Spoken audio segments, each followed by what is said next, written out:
Sony Computer Entertainment America presents a Universal Interactive Studios production. A game created and developed by Naughty Dog.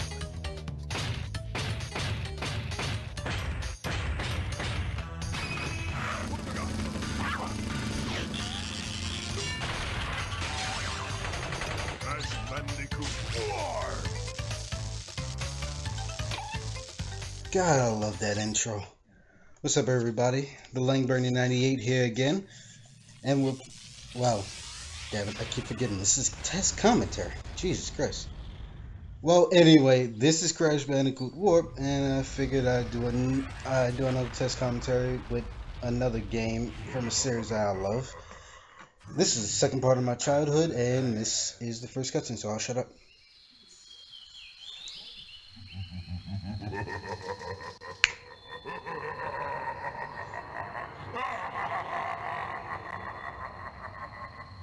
Uka is free.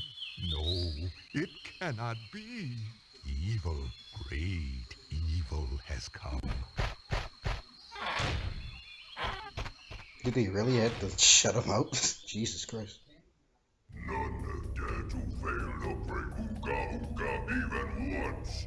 But you, Cortex, you have failed me twice. Great Uka, it was that infernal Bandicoot. From deep inside my temple prison, I sent you simple instructions to follow. But you lost the gems, you lost the crystals, and I have lost my patience. There is now no other power source left on this planet. I know we've had a few unfortunate setbacks and failed. But since your bumbling has managed to set me free, I am feeling generous. There is still a way for us to amass the power needed to enslave this miserable planet. And this time the great Uka will make sure that you do it right. After many eons, my evil twin, Uka, has been freed from his underground prison. Long ago, I locked him there to protect the world from his malice. Now, free once again, he must be stopped.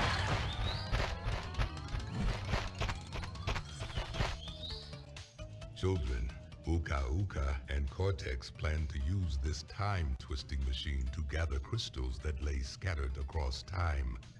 I have brought you here to recover the crystals before they do so. To open the time portal, simply stand on a button and then jump into the portal. Good luck.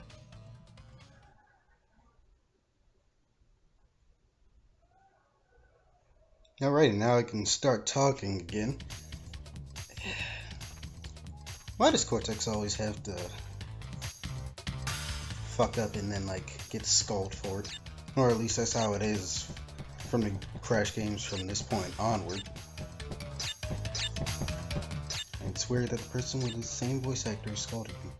I wonder if he knows that, and then he sounds like me, so maybe it is me yelling at me, as if he's my conscience. I don't know, I'm weird like that. Yeah, that was a quick transition. Yeah, it's my Sonic mentality. I like to get things moving, and I gotta shut up again, because here comes Cortex. Crash, why must you always muck in my mud? Oh look, I have a mask helping me too. We will find out which one is more powerful soon enough. Now I can talk again. Might I add, I love Clancy Brown. Well, I love his voice in a non-weird gay way. Not homophobic, just stating that. But yeah, he's a great voice actor. I love him in the DC animated universe as Lex Luthor, and I love him here in this game. And Crash 2. But yeah, Crash Bandicoot 3 Warped. This is the very first Crash game I ever played, and it's a damn good game at that. Well, every Crash game is pretty good, but this was the best out of all of them. I still think it topples the newer ones. I can't really say new, because say the more recent Crash games. Insanity was pretty good, and Wrath of Cortex, it's alright. Just that I don't think that they really knew what they were doing with the gem system, because it can be very fucking frustrating to get all of the gems in that game, unless you like using the cheat code in the GameCube version of that game, which I did, and I cheated a bit of 105%. No, actually, it's 106% of that game. And yeah, I think it's all right. It's not. It's basically just Crash 3.5 for real. I mean, you can see very similar. Like the title screen theme for that game is pretty similar. It's just a remix of it. And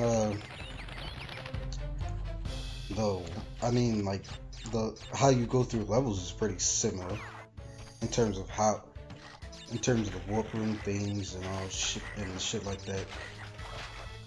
And like you still got time trials and everything. You got Crash and Coco levels combined and all that stuff. But enough about other Crash games. This one. But there's one thing I love about this game is not only the more enhanced gameplay, it's the music. Well, the stage music, I mean, I don't want to say it's forgettable. It's not something I'll like go back to listen to on an occasion. I mean, the music tracks that I particularly like are mainly the boss themes. The boss themes are incredible in this game. I absolutely love them. Ooh, and we got a crystal and a gem. Ooh. And my other favorite thing I love about this game, Crash's dance. Well, yeah, in Crash 2. But because we're playing Crash 3, I have to state it just for this game. That's the thing that made Crash Bandicoot unique as a mascot. You know, catchy ass music. He's probably I think Crash has the most catchy music out of every video game character. Sonic has fantastic music, and by fantastic, I mean like the Genesis tunes are something that I would call, catchy. Something that just clicks in your head.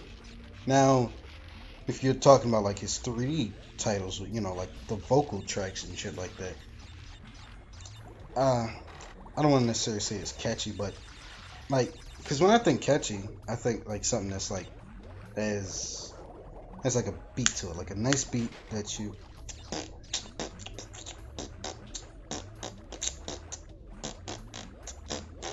And I fucked up. Anyway, so yeah, Mario, that's catchy because, well, Mario has always had pretty limited music in all of his games, because those games had pretty much a good like 10 to like 15 tracks per world, not per level. But Crash, he does a decent job. I don't think Naughty Dog really cared that much about having fantastic music like Sonic or even Final Fantasy. And I say Final Fantasy because everyone regards the guy who composes the music for those games, Nobuo Uematsu, as one of the best video game composers of all time, if not the most. Personally, I don't really think that way, mainly because I never really heard any of his music besides listening to a sample of the battle theme for the majority of the Final Fantasy games. Not calling him bad, again, like I said, I never really heard any of his pieces besides one, so I can't really, get my full opinion on it until I work up the nerve to load up a YouTube video or a series of YouTube videos and listen to his music.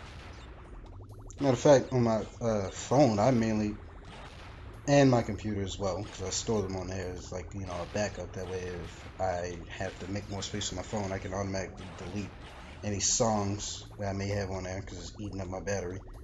It's like that as it is, but that's mainly like downloading YouTube videos, not really music. Well, actually, it was doing that before. And why the fuck am I talking about the music on my phone? I was talking about. Well, no, wait, what? I'm sorry, guys. I tend to always get sidetracked whenever I'm talking about something. Okay, now I know what I was talking about. I segued to talking about my fucking phone and storage. Let's just get back to music. Okay, short version. Crash Bandicoot has some fantastic music because it's so catchy, and I love it for that. The levels are great. That dance is fucking amusing after all these years. And my transitions are pretty good too. How you like those?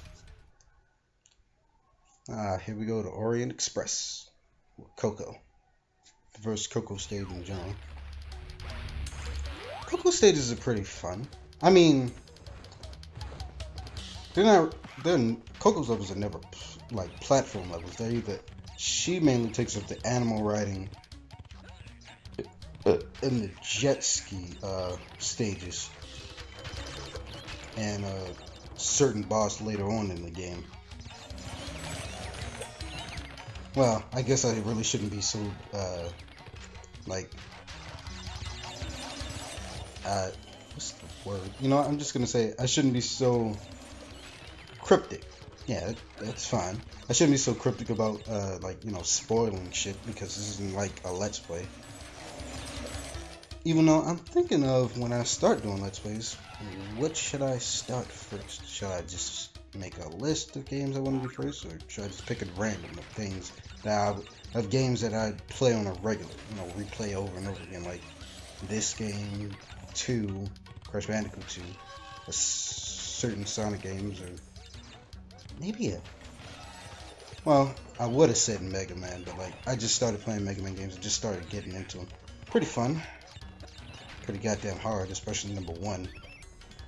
And I may sound like a pussy to you guys, because I'm about to tell you that I did in fact use a lot of save states when I first played that game. I had a lot of practice getting through it, and then I finally moved on to 2, where I really started to get the, pretty good at it. I don't completely suck, but I just want to make sure I have an easy time, not pull out my hair unnecessarily because I want to go through strict regulations for myself. Oh, we got a crystal Coco and another gem. And we're moving on to the 5th level. And I'm going to be quiet and continue my conversation once we go through this next Coco level, and the fact that there's a cutscene with Tiny. Ooga Ooga and Cortex want Tiny get crystals and bring them to big Colosseum in Rome. Crash! Leave them for Tiny, or Crash get crushed! Why does Tiny have to be like... I get that he's supposed to be like a big bulking guy, but does he have to necessarily be stupid though? I mean, I don't mind it to an extent, It's an interesting character trait. The big muscle of Cortex's gang. Doesn't have to be a retard. I mean, he's clearly supposed to be stupid. I mean, they really do play that up in a... There was one Crash game where they play that up, that he really is an idiot. I believe it's like one of the first cutscenes of Crash Tag Team Racing.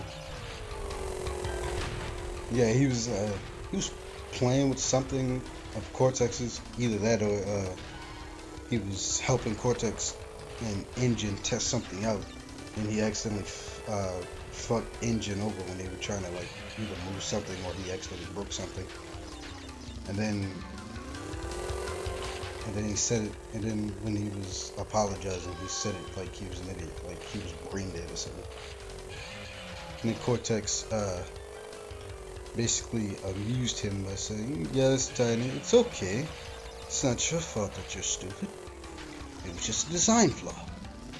Crash may be mindless, but at least he's not. At least he doesn't have a brain and not know how to use it." If that made any sense, because I was just trying to parody that. Hold up. That was fucking close. And if there's one thing I hate about in games that I play multiple times, it's dying the stupidest ways when knowing goddamn well I can easily blow through the level without dying. And then when that happens, especially in a Sonic game where there are ranks involved, I just feel as though I should start over. Even if it's at the very beginning of the level where it really wouldn't affect my rank in the game in a certain level, I still start over. Because if I have a bad start, like say in Radical Highway, if I wanted to, oh shit, while I was battling on, we already made it to the boss. Crash! Coco! Store the pretty crystals! Tiny, take them back! In Gladiator Arena!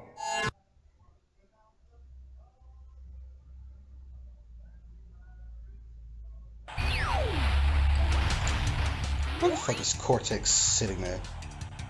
Either that or that's like a descendant of Cortex. Nah, that's probably Cortex, no doubt. Alright, the first boss of the game, Tiny Tiger. And once again, like I said before, I love the music in this game, and oh shit, what the fuck was he doing? Like before, I had my friend record this for me. And the only reason why I wasn't recording this myself was because, well, I can't always get my friend to record every piece of gameplay I need, because otherwise I would be starting out with LPs and not just doing these test commentaries. But anyway, like I was saying, I love the boss music here, and the boss is a lot better in this game. Like, the boss doesn't just go through, well, technically they do. They do the same repeating patterns each time.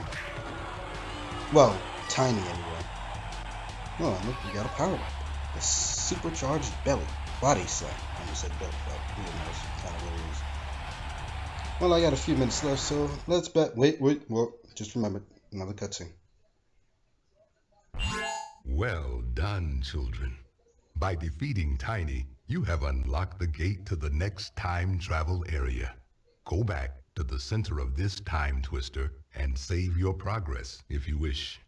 From there, you will see that the gate to the second time travel area is now open.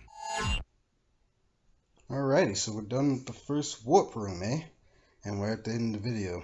So, I guess I'll see you guys tomorrow, or another day from now. Whatever. See ya!